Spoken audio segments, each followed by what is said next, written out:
waxaynu isugu nimi saddex arrimood baynu isugu nimi mid waa iswaraysi inaanu annaga idin warranno idinkuna noo warrantaan midna waxa weeye wada tashi arrin naga dhexeeyo baynu isugu nimun marka inaynu wada tashanno ta saddexaadna waxa weeye waa codsi amba isbaraarujin haddaan markaa ku bilaabo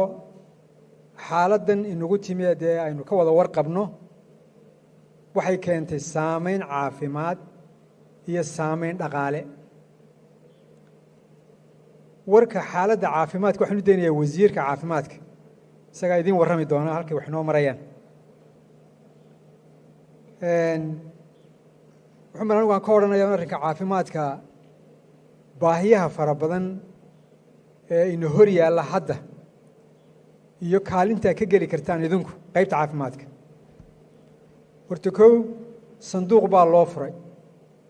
caafimaadka sanduuq baa loo sameeyey wuu idiin furan yahay waxaa ku darsanaysaan laba sidii haddeerba halkan laga sheegay saa ismaaciil oo kale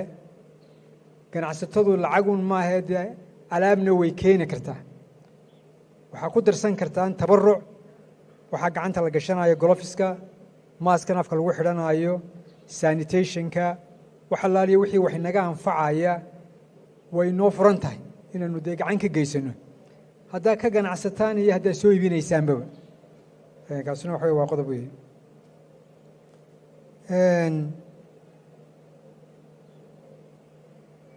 iyada laftigeeda maadaama iminka baahi badani ay jirto oo la xidhiidha sidii laysaga ilaalin lahaa xanuunka alaabaha loo baahan yahay intiina ka ganacsan jirteena waxaanu leenahay soo badiya intiina aan ka ganacsan jirinna baahi baa timiye iyada laftigeeda dee ganacsigiina qayb waa u bedeli kartaan inaad keentaan waxyaabaha loo baahan yahay ee daruuriga ah kaasi waa ka caafimaadka dhaqaalaha xanuunkan wuxuu saameeyey dhaqaaliheenni buu saameeyey dhaqaalaha caalamkao dhan buu saameeyey weliba 3 qoluu si gaara u sii saameeyey wuxuu saameeyey ganacsatada wuxuu saameeyey shaqaalihii wuxuu saameeyey dowladdii buu saameeyey oo dowladda jeebku ka saameeyey miisaaniyaddu ka saameeyey markaa ganacsatada waxaa jirta isu socod la-aantan iyo kala fogaanshahan iyo xidhitaankan faraha badan leh ee dunida meel walba laga xidhay inay isu socodkii iyo ganacsigii ay yaraysay inana ka mid baynu nahay marka ganacsiga qofba qofku ka yar yahay ama ka ganacsi yar yahay amba ka maal yar yahay amba ka hanti yar yahay ayuu si gaara u sii sameeyey dukaamo badan baa xidhmay makhaayado badan baa xidhmay amba xidhmaayaba ambaba runtii xaaladooduba ay adag tahaybaba kaa yari dee ka dhexu wax ka soo iibsan jiray ka dhexena ka weyn wax ka iibsan jiray waa silsiladdu hadday meel ka goodo waxoo dhan wasta wada dumayaan markaa bal ganacsatada yaryar in runtii il gaara lagu yeesho ee idinkana macmiisha idina oo wixii dayn lagu leeyahay laga dabciyo xagga qiimaha laftigiisa in la ilaaliyo ascaarta qiimaheeda in la ilaaliyo runtii waan macaashba laga dooninba maanta waa dee waxaynu maraynaa badbaadaynu maraynaa markaa macaash midaan runtii laga doonin ayaa muhiima wixii kale taakule idinka baahan yihiin ganacsada yaryar waa idin faraynaa inay yeeshaan kole laysuma sheegaan weeyaano dee waaba samaynaysaan baan dee filaya marka horeba qaybta labaad waxa weeye waa dadkii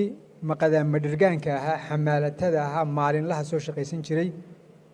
ee habeenkuun guriga la iman jiray subaxii waxay soo helaan ee iminka shaqadii iska taagtay xaasaskoodii iyo carruurahoodii iyo iyagiiba maanta xaalad adag bay ku sugan yihiin ramadaanna wayna haysaa dowladdu iyadoo arrinkaa tixgelinaysa sanduuq baa loo samayn doonaa markaa sanduuqa waxaa loo baahan inaad ka qayb qaadataan amba sadaqad kaga qayb qaadataan amba maxaan idhaahdaa seke kaga qayb qaadataan amba dee si kaleba uga qayb qaadataan ayaa loo baahan yahay nin waliba wuxuu ogaaday tamartiisa iyo isku filaansho la-aantiisa